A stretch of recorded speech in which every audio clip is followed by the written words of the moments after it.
Pertama, filternya tuh dari return on equity ya.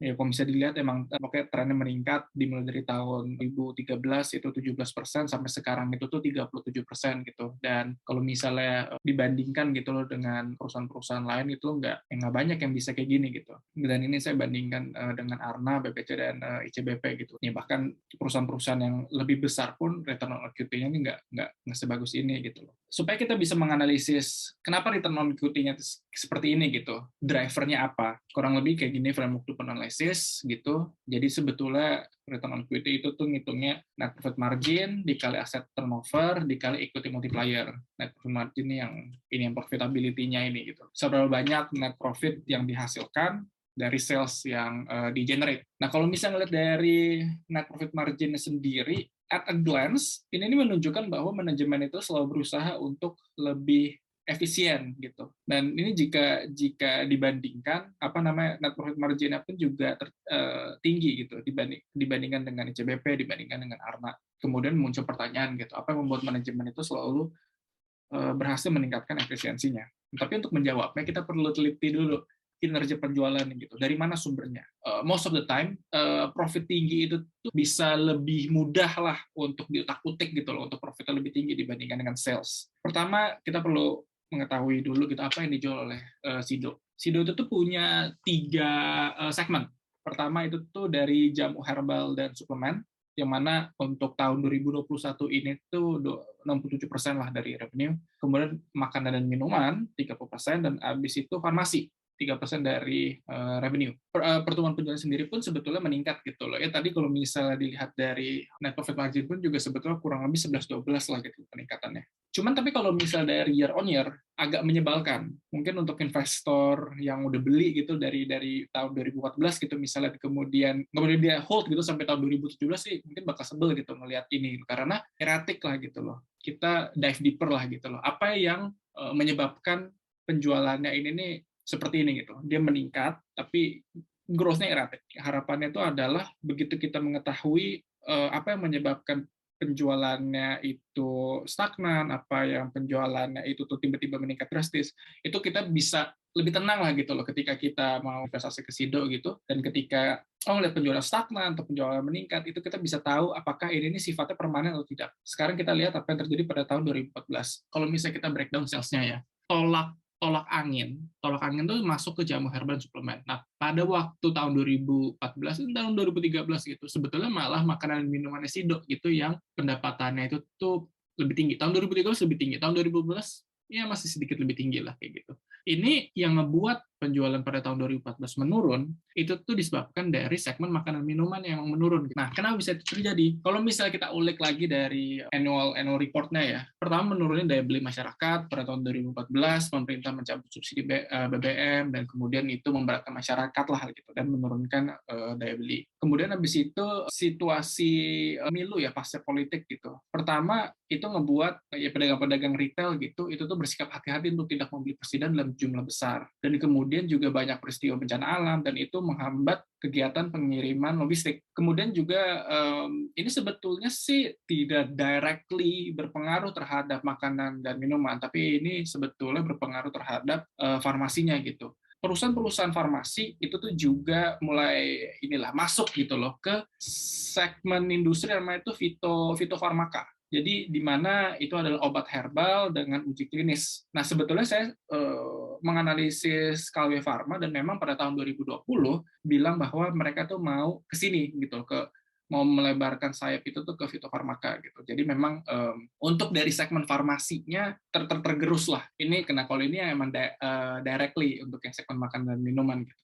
Bahwa buku Bima Energy itu tuh simply kayak kurang laku pada tahun 2014 ini. Nah, kalau misalnya teman-teman ingin tahu komputer minuman itu siapa, itu Extra Joss, Kerting Dang, dan sebelah Hemaviton si 1000 ini juga masuk ke minuman. Konklusinya untuk tahun 2014 ini sebetulnya penurunan penjualannya itu tuh bersifat tidak permanen gitu, karena situasi politik dan menurunnya daya beli masyarakat yang disebabkan oleh subsidi BBM yang dicabut. Kemudian pada tahun 2015 gitu, kenapa dia hanya meningkat 0,94% ya. Jadi memang pertama, jadi sektor manufaktur Tiongkok anjlok karena permintaan dari AS dan Eropa juga menurun, dan ini menyebabkan permintaan komoditas dan produk manufaktur Indonesia di pasar ekspor itu juga menurun. Itu juga mempengaruhi daya beli masyarakat lah gitu. Konsumen produk makanan minuman yang berasal dari kalangan karyawan menjadi lebih selektif gitu karena belanja kebutuhan sekunder nurun. Penjualannya itu tuh stagnan. Tentu itu tuh bukan karena kinerja dari jamu herbal suplemennya gitu yang tolak angin DKK gitu, tapi memang si Kuku Bima energinya DKK-nya itu menurun lah gitu. Dan ini menurun sebesar 9%.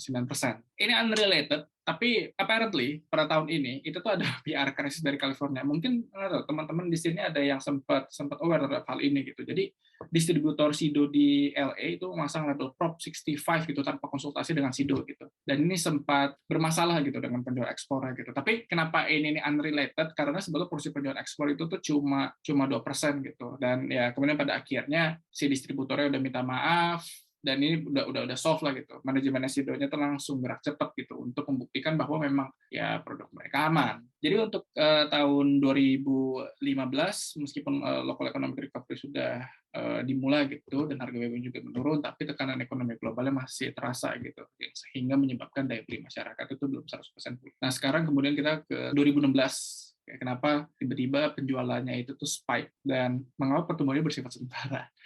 Penyebabnya ini ada di jamu herbal dan suplemen. Jadi kenaikan segmennya ini bahkan sekitar 32% gitu. Kalau misalnya diulik lagi di annual report-nya gitu, pertama ini nih ada peluncuran flagship distribution channel, kafe jamu gitu. Yang mana awalnya memang ini nih ya, untuk jadi ininya ya apa jadi flagship-nya kita, tapi ngeliat di sini ya apa ini cuma sementara gitu loh. Dan kemudian habis itu ada peluncuran 2 produk baru. So apparently Sido itu meluncurkan tolak linu mint di sektor jamu herbal suplemen, dan ini diklaim oleh manajemen Sido itu tuh dapat meningkatkan kinerja kelompok jamu herbal dan suplemen. Dan kemudian ada Kuku Bima Energi Herbal. Apparently itu juga tuh memperbaiki kinerja penjualannya. Penurunan growth-nya itu jadi menurun cuma 3,37%. Tapi ya, apparently ternyata inovasi-inovasi ini cuma bertahan pada tahun 2016 saja, karena pada tahun 2017 seperti yang teman-teman lihat, ya dia growth-nya menurun lagi gitu. To conclude gitu, pada tahun ini daya beli masyarakat itu sebenarnya masih stagnan gitu. Dan sayangnya strategi dan inovasi Sido pada tahun ini berhasil hanya dalam jangka pendek gitu. Nah sekarang tahun 2017 ini menurut saya ini adalah tahun paling jahiliyahnya Sido sih, menurut saya gitu. Kalau misalnya dilihat dari sisi kinerja penjualannya ya. Karena pertama yang bikin saya sebel dan bikin saya bilang ini jahiliyah itu adalah nggak ada penjelasan yang memuaskan juga di annual report itu. Ini sama sekali nggak diadres. Dia cuma bilang bahwa konsumsi untuk produk jamu tidak meningkat banyak pada tahun ini gitu loh. Dan kemudian banyak produk jamu ilegal yang beredar di pasar dan yang menyebabkan tergerusnya penjualan Sido gitu loh. Tapi kayak distributor jamu ilegal itu sebetulnya nggak tiba-tiba muncul pada tahun ini gitu loh. Jadi sebetulnya untuk penjelasan ini pun buat saya itu juga masih nggak memuaskan lah gitu loh. Makanya jadi kayak sebetulnya investor Sido itu tuh dites banget sebetulnya pada tahun 2017 ini gitu. Penjualan segmen makanan minuman kembali menurun, Kuku Bima Energi Herbal tidak berhasil menopang, tapi tolak linu itu berhasil. Itu masih tetap menolong secara overall penjualan dari Sido. Jadi karena satu itu tuh nggak diadres, dan nggak diadresnya itu tuh bukannya kayak ketika mereka menjelaskan kinerja keuangan bla bla bla itu mereka cuma bilang turun sekian persen, nggak kayak gitu. Itu tuh beneran di skip. Biasanya tuh ada tinjauan operasional pada tahun 2017 tuh nggak ada, di skip. Namun sebetulnya ini kalau misalnya diulik lagi gitu, salah satu alasan kenapa tahun 2017 itu tuh peningkatan penjualannya itu tuh tipis itu sebetulnya karena kapasitas produksinya bisa dibilang kayak terutilisasi hampir penuh lah. Ada berbagai faktor lah gitu. Pertama tahun 2018 daya beli masyarakatnya memang menguat itu, dan kemudian habis itu Sido juga mengeluarkan 4 inisiatif strategis pemasaran gitu. Pertama di pengoptimalan konsumsi di area yang berpotensi, memperkuat distribusi dengan membangun loyalitas mitra distributor, kerjasama dengan perusahaan jasa survei untuk evaluasi kinerja, sampai memperluas jangkauan pasar ke Indonesia Timur dan ekspor.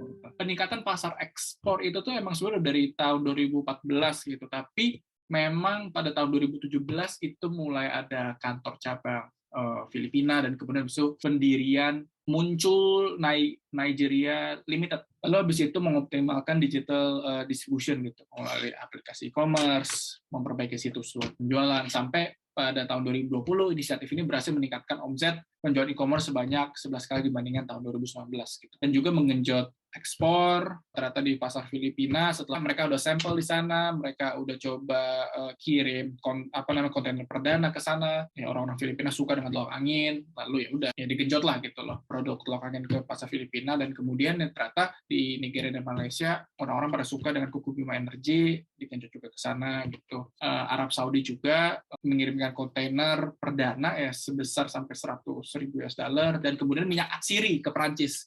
Ini perdana tahun 2021, dan ini nih asik karena minyak atsiri ini dihasilkan dari limbah atau hasil ekstraksinya ini tanaman-tanaman herbal dan obatnya Sido. Lalu new product development, nah ini ada soft capsule juga lah, kemudian bisa ada ready to drink lah itu. Ini nih untuk produk-produk yang lebih catering generasi mendatang lah. Nah ini tadi yang RTD berbasis vitamin C. To recap, yang menyebabkan tahun 2018 sampai tahun 2021 itu meningkat penjualannya itu jadi ada campuran antara peningkatan daya beli, memang kemudian habis inisiatif ekspornya itu tuh digenjot gitu, kemudian lalu dari Sido juga memperkuat distribusi daring dan mengembangkan produk baru lah. Tadi kan saya sekarang untuk ke net profit marginnya gitu ya, bisa dibilang net profit margin meningkat, dan kemudian ini untuk dibandingkan dengan emiten lain net profit marginnya itu memang ya bagus gitu loh. Dan sekarang kita mau mencoba menemukan alasan kenapa Sido bisa berhasil meraup net profit margin yang fantastis. Jadi sebetulnya biaya bebannya itu tuh semakin meningkat ya dari tahun ke tahun ya.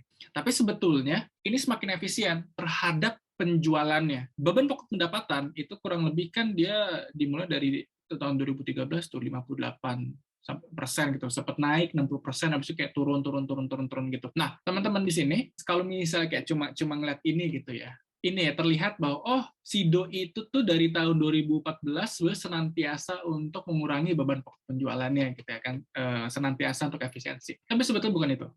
Ini turun itu tuh bukan karena efisiensi, tapi ada alasan lain. Jadi pertama memang Sido itu tuh sudah mencanangkan cost reduction program itu tuh dari tahun 2014.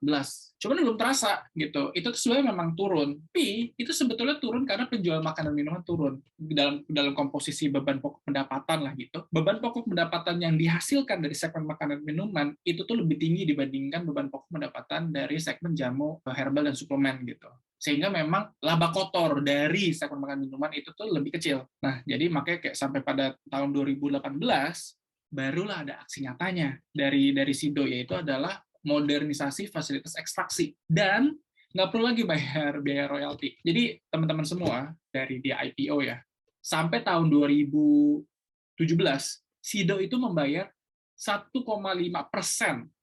sebagai biaya royalti ke keluarga Hidayat, 1,5% dari penjualan.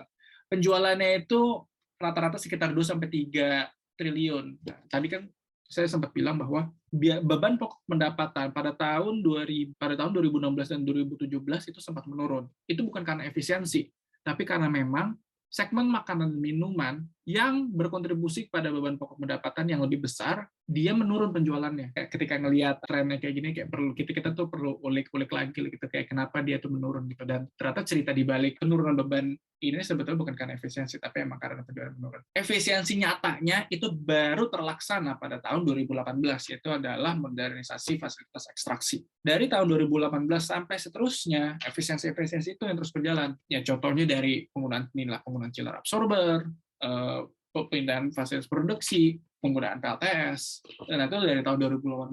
Dan untuk recap, untuk menjawab kenapa NPM itu bisa tebal, ya ini dia, modernisasi ekstraksi, tidak membayar royalti, dan fokus dan berfokus gitu, efisiensi terhadap produksi. Nah, itu 50% dari presentasi kita ya, yang baru cuma ngebahas tentang net profit margin, revenue driver dari mana, revenue net profit dari mana gitu. Nah, sekarang as asset turnover. Asset turnover-nya tidak kurang dari 75%, yang artinya Rp1 aset itu dapat menghasilkan tidak kurang dari Rp0,75. Kalau misalnya dibandingkan dengan rekan sejawat industri, ULTJ, ICBP, ARNA itu tetap saya masukin karena dia pokoknya manufaktur juga lah gitu, meskipun bukan makanan. Itu bisa dilihat bahwa awalnya tuh untuk aset turnover itu tuh memang sidotnya lebih rendah gitu. Cuman tapi ya setelah tahun 2021 dia meningkat. Sebetulnya bukan meningkat sih.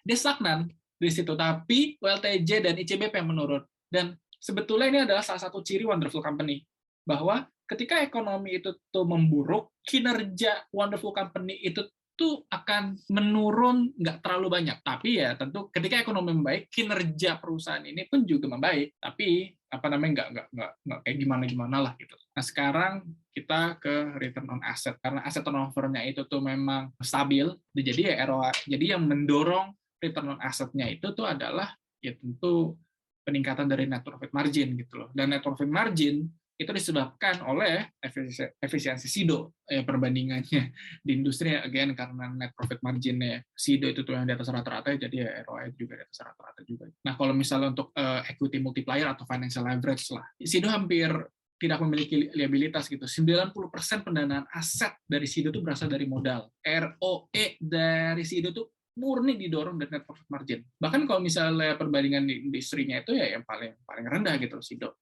Dan ini cukup konyol. Bukan yang ini. Oke, nanti. Untuk di kesehatan keuangan, pokoknya yang konyol. Konklusi DuPont Analysis gitu, ROE SIDO yang semakin bertumbuh murni didorong oleh efisiensi yang menghasilkan net profit margin terbaru.